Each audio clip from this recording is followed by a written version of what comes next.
Hello, and welcome to the Code 5 onboarding course for new Code 5 users.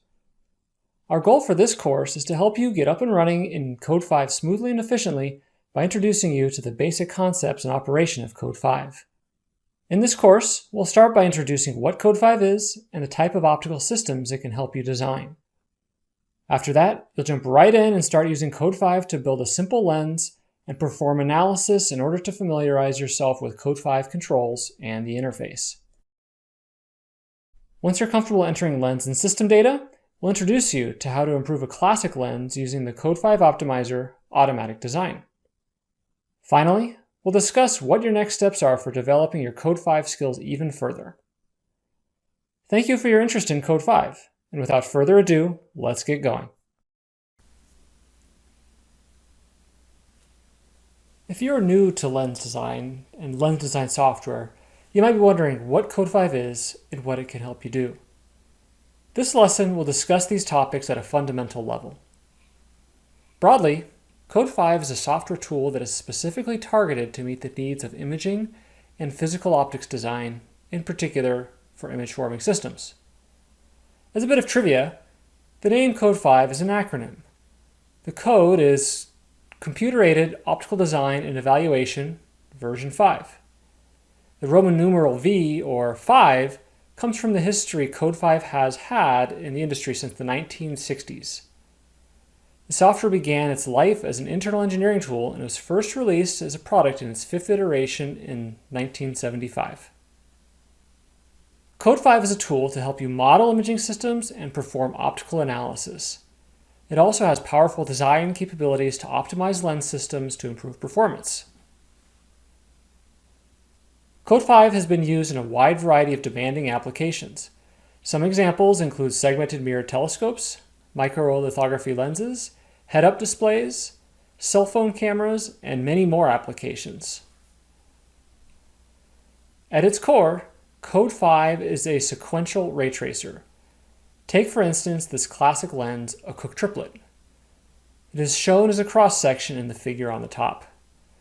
Note that there is a number at the front and the back of each element. These numbers define the order of surfaces a ray will intersect with as it traces from an object to the image. Below the cross-section of the figure is how this lens is represented within Code 5. It's a spreadsheet-style interface where each row is a different surface and each column is a different attribute of the surface. Rays will start at an object and trace to the next one. Note the positive z-axis points from left to right, and the positive y-axis points upward. The x-axis would be pointing into the screen.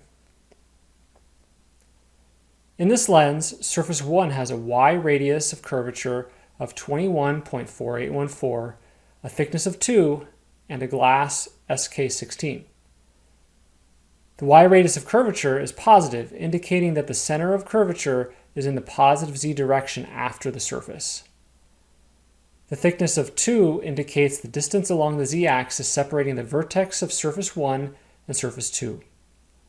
The glass of SK16 is the material in between surface 1 and surface 2. After surface 1, the rays will intersect with surface 2. Surface 2 has a y radius of negative 124.1, a thickness of 5.26, and the glass field is blank. The negative sign of the y radius means the center of curvature of that surface is in the negative z direction, or to the left. The thickness of 5.26 is the distance between surface 2 and the third surface, labeled as the system stop in this lens. The blank glass field means that there's air between surface 2 and the stop surface. As such, surface 1 and surface 2 define the first element in this lens. Since the first curvature is positive, the second curvature is negative, and the material is in between, both surfaces are convex. The middle element is similar.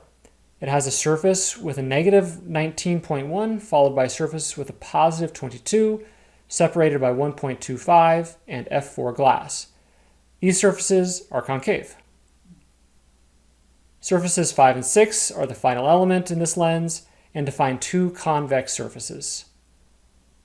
After surface 6, there is a thickness of 43.0505. The image location is at this distance plus the image thickness. In this lens, the thickness of surface 6 is solved for by code 5 to calculate the distance to the paraxial image plane.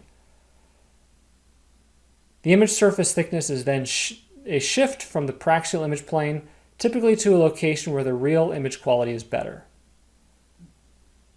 The rightmost column lists the Y semi-aperture, or semi-diameter of each surface to specify the size. The nature of sequential ray tracing makes it ideal for image-forming systems since the rays trace through the surfaces in a predictable order. There are other systems where it's not clear the order of surfaces that rays will trace through. These systems are typically illumination systems and require a non-sequential ray trace mode for analysis and design. Various systems that require a non-sequential ray trace approach are shown here. This backlight system has two sources in either corner. Light will propagate through a light guide with many total internal reflections and scattering to illuminate the display. Luminaires, such as those that might be found in an office building ceiling, or lamps, such as those that might be in the headlights of your car, require tools to evaluate the illumination distributions over a surface or in a particular direction. Some imaging applications, such as virtual and augmented reality systems and head-up displays, use non-sequential tools to perform stray light analysis and also to overlay images from the environment and the display. Synopsys offers an illumination design tool called Light Tools to perform these types of analysis, which is where these images are from. With this discussion in mind, we'll jump right into using code 5 to become familiar with typical interaction and operation of the software. In this section, we'll practice using code 5 to make a simple lens, a singlet. The goal is for you to become familiar with interacting with the code 5 interface, along with introducing how lens data would be entered into code 5, along with how to run analysis. The code 5 interface has various menu items and buttons along the top. The left side is a navigation window to help quickly switch between available windows when they are open. The Lens Data Manager, or the LDM, is where you'll be able to view and edit the lens prescription. There are buttons to access system data and other surface properties for each surface. A command window is open too, which is the window that will echo any operations and output as you work with code 5. The command window can be used to run various commands and macros as an alternative to using the code 5 interface. However, for now, we won't pay too much attention to it as you're learning code 5. An error log window is also open, which will capture various errors and warnings you may need to pay attention to. Our goal here is to make a simple singlet. For this, we'll start out in the Lens Data Manager. In a new lens, there are 3 rows. One for the object, a surface for the stop, and a final image surface. Our singlet will need 2 surfaces, one for the front and another for the back. To insert a surface, place your mouse over the surface column and the row you'd like to insert the surface in front of. Right-click. There are various operations that appear, but for now, we'll select Insert. The Insert Surface window appears, where we can switch the surface number to insert at and also increase the number of surfaces to insert. We'll keep the surface inserted at the image and insert only one surface, so press OK. Alternatively, the Insert button on your keyboard will insert a surface as well. If you ever need to delete a surface, move your mouse over the surface number you'd like to delete, right-click, then choose Delete. Let's make our singlet be biconvex, with each side having a radius of curvature of 100. Start by clicking the Y radius cell for the first surface, which is the stop surface in this case. Type 100 and press Enter. In the thickness column, type 5 and press Enter. In the glass, type NBK7 and press Enter. Note that a _shot is appended since code 5 searched through the shot glass catalog first and found it there. In the Y radius for surface 2, type -100 and press Enter. At this point, we have defined the prescription of our singlet, So let's look at what it looks like currently. For this, we'll use the quick YZ view button. A view lens window appears, and so far it doesn't look like much. By moving our mouse cursor over the output, we can see a readout of the lens coordinates. The front surface of the lens has a semi-aperture of 1 inch. We'll switch the units to millimeters later. In the Lens Data Manager, we can confirm the Y semi-aperture is 1. The cell is grayed out, which is an indication that Code 5 is calculating the value for us. So far, we've adjusted surface-specific parameters. Next, we'll adjust parameters that affect the entire system. After entering the lens data for the singlet, let's now look at various system-level parameters. In the Lens Data Manager window, press the System Data button. The system data contains various controls that will impact the entire system. The top selection is pupil. Currently, our system pupil type is entrance pupil diameter with a size of 2. This corresponds to the size of the ray trace that will be traced through the singlet. Other options to define the system pupil are image f-number, image numerical aperture, and object numerical aperture. Change the value to 30, then press Commit Changes. This changes the entrance pupil diameter to 30. After committing the changes, the Lens Data Manager window Y semi-diameter column has been updated to 15 automatically. The View Lens window doesn't automatically update. You can update the view lens to show the new semi-diameter by pressing the Execute button in the upper right of the window. Now it looks like a lens. However, the thickness after the second surface is still 0. Change the thickness of the surface 2 to 100, then update the View Lens window. With the current settings, the rays traced at the top and bottom of the entrance pupil are drawn. These are the marginal rays, and note that they converge to a focus before starting to diverge before they reach the image plane. Other information in the system data window are the system wavelengths, fields, solves, and more. The wavelengths window shows the table of wavelengths that are defined in the system. In our lens, we are tracing a wavelength of 587 nanometers with a weight of 1. Wavelength weighting will have an impact on polychromatic analysis when multiple wavelengths are defined. The plot color is the color the wavelength will be plotted in for the various analysis options that show separate colors. The fields and vignetting shows the field type we are tracing is an object angle. Other options for field type are paraxial image height, object height, and real image height. Since the thickness of our object thickness is infinity, the object angle field type means rays will be collimated at that angle. In this case, the x angle and y angle are 0, so we are tracing an on-axis field only. There are also weight and plotted color columns.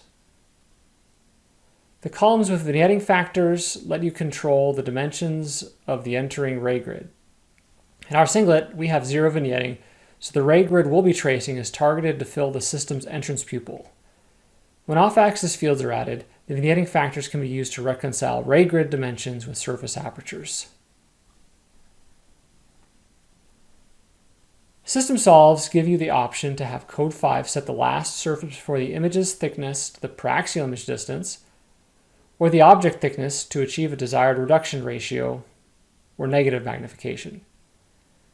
In our case, checking the paraxial image solve box and pressing Commit Changes will cause the thickness of surface 2 to change to 95.91. The cell also becomes grayed out with a red S in the upper right corner, indicating Code 5 is calculating this cell using a solve. The System Settings window has various settings we can use. For now, let's consider the Title and System Units field. In the System Settings window, change the title of our lens to My Singlet. One other notable field to mention right now is the System Units. By default, the system units are inches, but you can switch the units to centimeters or millimeters here. Changing the system units will simply switch the units rather than convert the units of any previously entered lens data. So when we choose the system units of millimeters, our radius of 100 inches will become 100 millimeters. Now that we've inspected the system settings, let's re-execute the view lens window. Not much has changed, but notice that the title in the lower left has the My Singlet title. Also, the scale in the lower right indicates that dimensions are millimeters. If you had a quick eye, you may have also noticed that the image plane shifted to the left by a small amount, so the marginal rays don't diverge as much as they did before. For further inspection, let's edit a few settings in the view lens. You can access the view lens options by clicking on the Modify Settings button to the right of the Execute button. A window with the view lens controls appears. There are a lot of controls and options, so for now, let's limit what we review here. Let's look for the controls to draw more rays and another control to label the number of each surface. Starting at the top of the window, there are tabs for rendering, ray drawing, surface drawing, and plot, offset, and overlay. The rendering tab would let us define different surface ranges to plot, scales, and different views. We'll use the defaults here since we want to look at all surfaces and plot the YZ cross-section. The Ray Drawing tab has many controls for the rays shown in the view lens. About 2/3 down the window is a table that says Draw Fan of Rays. Click the blank row of the table and a row is added. The field column would let us define specific fields to draw, and the default is all fields. The wavelength indicates reference, which is 587 nanometers, since we only have a single wavelength in this system. The pupil angle would let us define a fan at some angle around the z-axis. A pupil angle of 0 indicates the fan of rays will be traced in the YZ plane. Next, the number of rays in the fan is 11. Change this to 21 to add more rays. Next, let's look at the Surface Drawing tab to label our surfaces. The bottom table is the numbering and labeling table. Left-click on an empty row to add a row. The Draw column indicates we will number the surfaces starting with the object and ending with the image. Now that we've made the changes to the Ray Drawing tab to draw a fan of rays and the Surface Drawing tab to number the surfaces, note the red splash mark appears next to the name of the tabs we made changes to. At this point, click the OK button. Now, our view lens has a fan of 21 rays and the surfaces are labeled. We can zoom in on the image plane to see more detail near it. We can see that not all rays are focusing to the same point. The rays close to the optical axis focus very close to the image plane, which is the definition of paraxial image focus. As we look at rays traced away from the axis, closer to the edge of the entrance pupil, we can see that they focus inside the paraxial image focus. Let's see if we can find a better real image plane location. For this, let's look at a spot diagram. In the toolbar along the top of the Code 5 window, there is a set of quick analysis options. These include analysis for spot diagrams, finding quick best focus, modulation transfer function, point spread function, ray aberration and OPD plots, and field curves for astigmatism and distortion. Click on the Spot Diagram button. A spot diagram is an analysis that traces a grid of rays from the entrance pupil and plots their intersection on the image surface in the X and Y plane. In this spot diagram, we see the pattern has a higher density of points near the center, with some flare. To the right of the spot are metrics for the RMS spot size and 100% spot size. The RMS spot size is roughly 0.6 millimeters, and the 100% spot size is 1.2 millimeters. The units are lens units, or millimeters, since that is what this system is set to. The lower right of the diagram has a scale that indicates 0.354 millimeters. Let's fix the scale by clicking on the Modify Settings button. Again, there are many controls for the spot diagram. The only control we'll look at right now is the Output Controls tab in the Aberration Scaling section. Set the scale to 0.35, then press OK. We want to use this analysis to compare against after we move the focus position. If you find the numbered tab at the bottom left of the spot diagram window, you can left-click on it, hold it, then drag the tab. When you release the mouse, a time-stamped duplicate of the spot output will appear.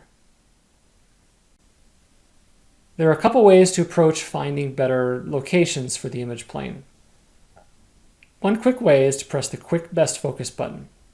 This will move the image plane to the location that has the minimum RMS wavefront error.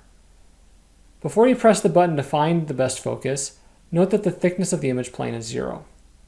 Now, press the Quick Best Focus button. A Quick Best Focus window appears with some detail about the calculation. There are tables for the best individual focus for each field and best composite focus. Since we only have one field, the individual focus and composite focus is the same. The focus column indicates the best focus is minus 1.86 millimeters, and will have an RMS wavefront error of 2.87 waves. Looking back in the Lens Data Manager, the thickness of the image is now the same, minus 1.86 millimeters. The negative sign indicates the position for the best RMS wavefront error is inside the paraxial image distance location. Let's compare against the previous spot diagram. In the navigation window under Analysis Windows, click on Spot Diagram to bring that window into the cursor focus. Now, click the Execute button to redo the calculation for the new lens data. We can now compare the spot size at the paraxial focus with the spot size at the Quick Best Focus. We can see that the RMS spot size as well as the 100% spot size is smaller after the Quick Best Focus. At this point, please explore the other Code 5 analysis options in the quick bar, along with under the Analysis menu. If you'd like to save this model to review later, go to the File menu, Save, Lens. The default directory it will save to is a folder called CV User in your base C drive main folder. In this section, we covered how to make a singlet lens in Code 5, perform analysis, and improve the system. Here, we found a better focus position using the Quick Best Focus. In the next section, we'll review how to use the Code 5 Optimizer, Automatic Design, to improve a different lens. Welcome back to the Code 5 onboarding course. In this section, we'll introduce how to improve lens performance using the Code 5 Optimizer called Automatic Design. First, let's have a quick discussion about the goal of optimization in Code 5. The role of a lens designer is to find a lens that has the best system performance as possible, subject to design constraints. Performance can be defined differently for different applications. On the right side of the screen is a double Gauss lens with a modulation transfer function curve, or MTF, from an early stage of the design. If we were attempting to improve this lens, we'd want to see the collection of MTF curves get larger over the spatial frequency. To use optimization to aid us in improving this lens, we'll need to define 3 types of input. One of the inputs is an error function, or merit function. The error function is a quantitative metric to describe the quality of the system. The automatic design algorithm will aim to minimize the error function. Error functions can be defined using ray aberrations, wavefront aberrations, MTF, or more. Another input is a set of variables. Variables are the knobs the optimization algorithm can adjust to improve the error function. Variables can be the shapes of the lens surfaces, spacings, materials, and many other parameters that impact system performance. The third inputs are design constraints the optimization algorithm must enforce when trying to improve the system. You might define constraints on effective focal length, packaging sizes, fabrication considerations, and more. The optimizer is cyclical, meaning the algorithm will evaluate the error function of the current lens state each cycle, then adjust variables so the lens is in a new state that has better performance. The process will repeat multiple times until an exit condition is met. The lower right figure shows an error function versus cycle chart where the error function is the y-axis and the x-axis is each cycle. The curve steadily decreases, indicating the error function is improving as the algorithm continues. The bottom right MTF curves are the double Gauss performance after a few cycles of optimization. Since the collection of curves is higher over the spatial frequency, the performance has been improved. In Code 5, the optimizer is called automatic design. We consider one of Code 5's strengths to be automatic design's optimization algorithm's effectiveness. In particular, Code 5 has implemented a robust method to control constraints exactly that works better than other commercial software. The Code 5 optimizer is easy to use in most imaging systems and often shows improvements even with minimal input by you. This is mainly achieved through Code 5's use of intelligent defaults, leveraging knowledge gained during our team's long history in imaging system design. When you are working with a system that requires more input, automatic design is also flexible for you to control many details of the optimization. With that introduction, let's start optimizing in Code 5. In this lesson, we'll cover how to prepare the lens for optimization, then perform an optimization. In the primer, we'll use one of the sample lenses that is supplied with Code 5. Go to File, New Lens. The New Lens Wizard window opens and the first screen is a welcome screen, so click Next. There are 4 selections. The first will take us to the Code 5 sample lenses, but other options are patent lenses, your favorite lenses, or blank lenses. With Code 5 sample lens selected, click the Next button. The next window shows a table of available sample lenses from Code 5. The first column shows the name of the lens, the next column shows the system's F number and semi-field of view. On the right is a thumbnail of the lens with the lens's title. The first lens is double Gauss f2 using available glasses. You can select different rows to see the lenses, and the picture will update. There are over 50 sample lenses and includes systems like a Cooke Triplet, a doublet, various eye models, fisheye lenses, mirror systems, and more.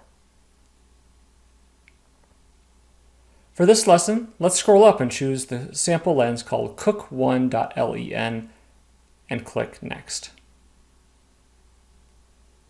The subsequent windows will show us system attributes and allow us to make changes if desired. First up is the pupil specification, which is currently set to an image F number of 4.5. Make this a faster system and change the value to 3.5. Click Next. There are 3 wavelengths in the visible spectrum. The longest wavelength is 656 nanometers, the next is 546 nanometers, and the shortest wavelength is 486 nanometers. The next window lets you pick a reference wavelength. The reference wavelength is the wavelength that will be used for calculations that need a single wavelength. For instance, for first-order calculations and paraxial ray tracing. The 546 nanometer wavelength is the current reference wavelength. The next window shows the system fields. The field type is object angle, and currently Y angles of 0 degrees, 14 degrees, and 20 degrees are defined. After that is the system settings window to let you adjust the lens title, system units, and apertures used mode. And that's it. Click Done, and the lens will be loaded into your Code 5 session. There are user apertures in this lens. For this example, right-click on these cells and choose Delete All Clear and Obscuration Apertures. Click the Quick YZ View button to see what the Cooke Triplet lens looks like.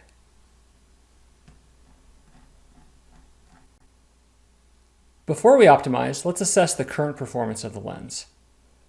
We can check the effective focal length by going to the Display menu, List Lens Data, First Order Data.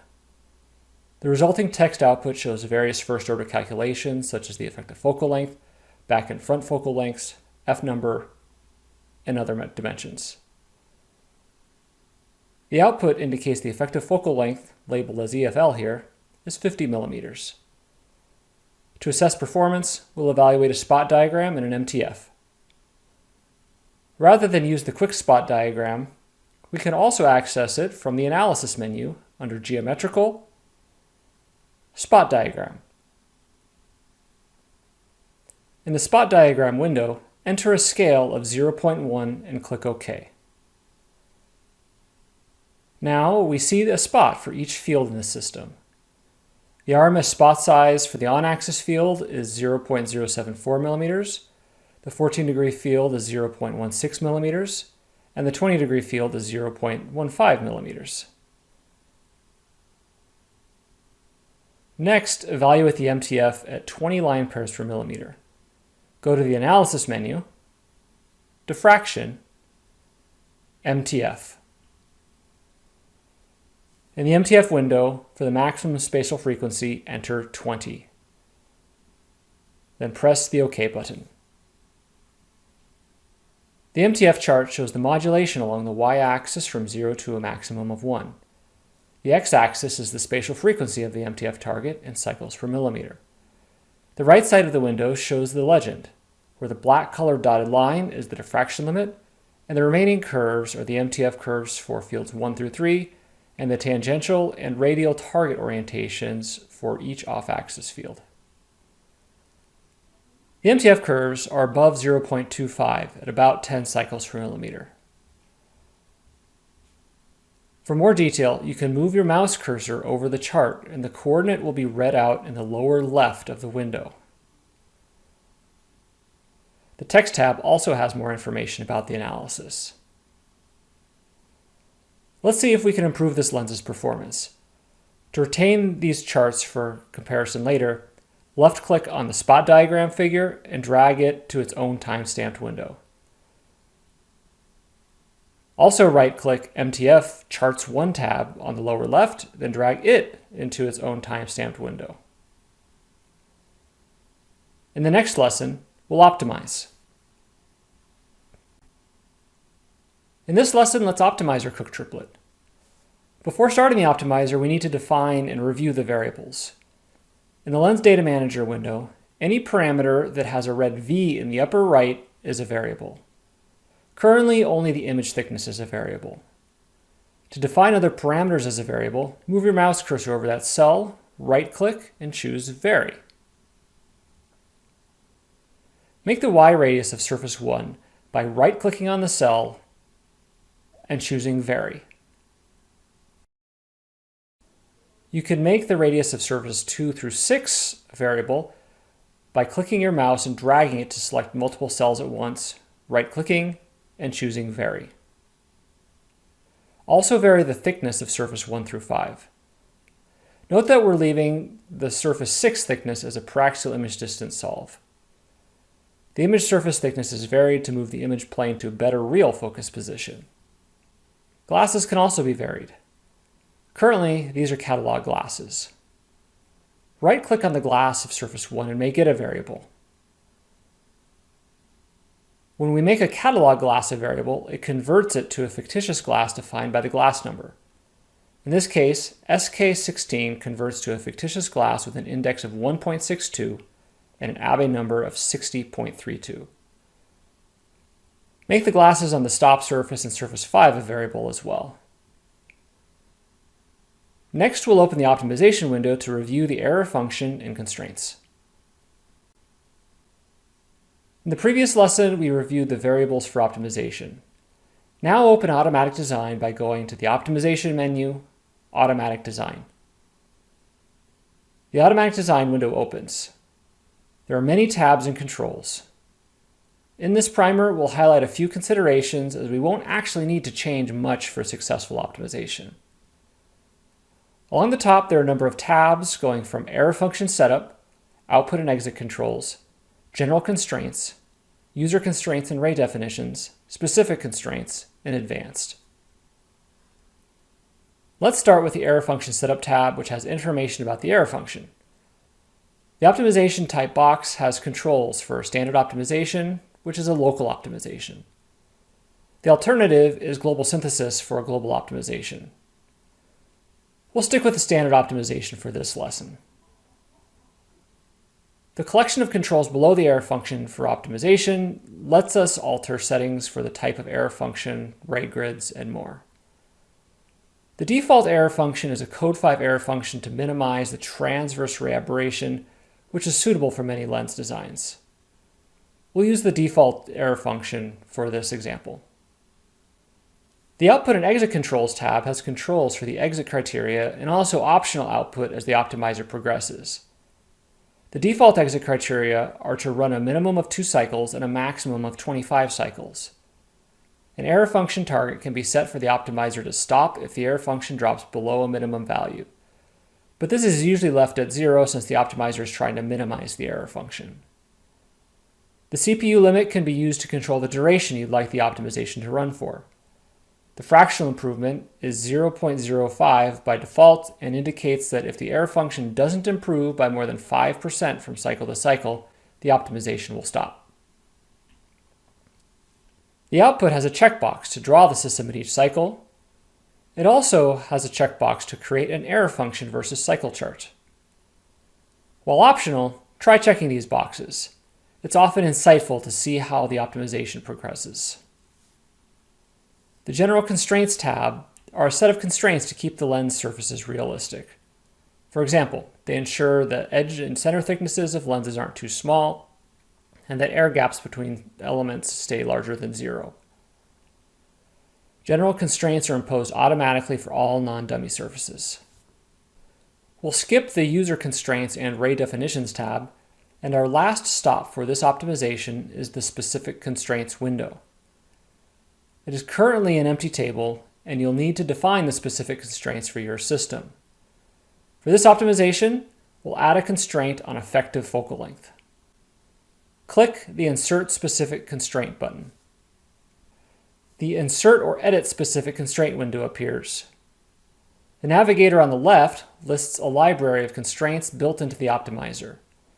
They are categorized by optical definitions, manufacturing and packaging, and other categories.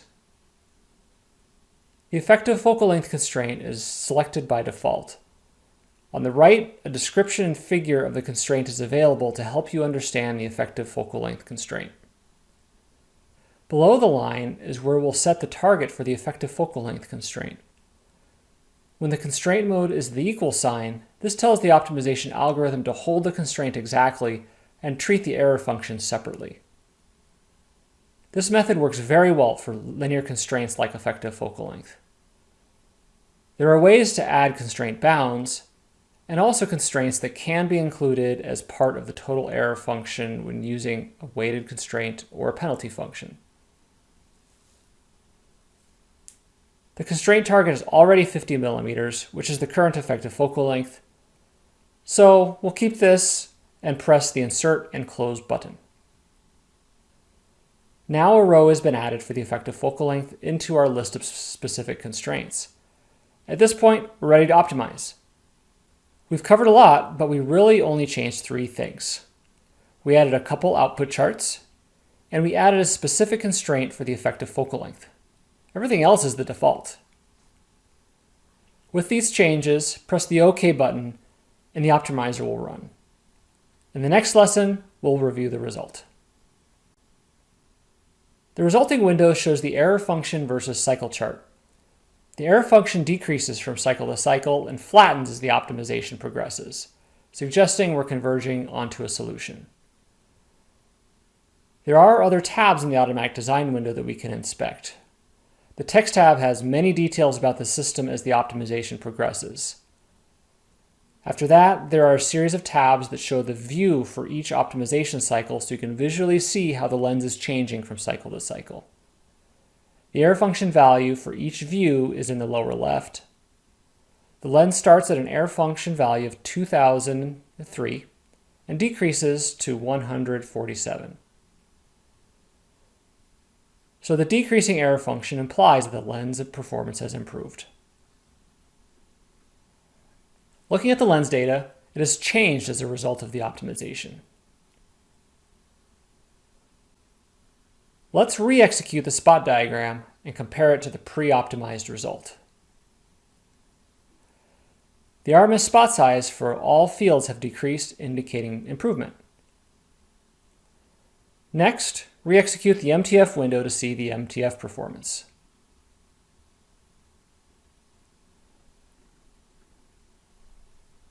The MTF for the optimized lens has all curves above 0.6 at 10 cycles per millimeter. At least at these lower spatial frequencies, the optimized lens is performing better. That's it for the Code 5 onboarding course. Now that you're more familiar with basic interaction with Code 5, we hope that you are eager to learn more. At this point, it is a good time to look at other example lenses and even try adding lenses that you'll be working with. This course just scratched the surface of using Code 5 to design lenses. As you want to learn more, please review some of the options available to you in the content of this lesson. As you have questions using Code 5, please feel free to reach out to the Code 5 technical support team at codev_support@synopsys.com, and we'll be happy to discuss with you.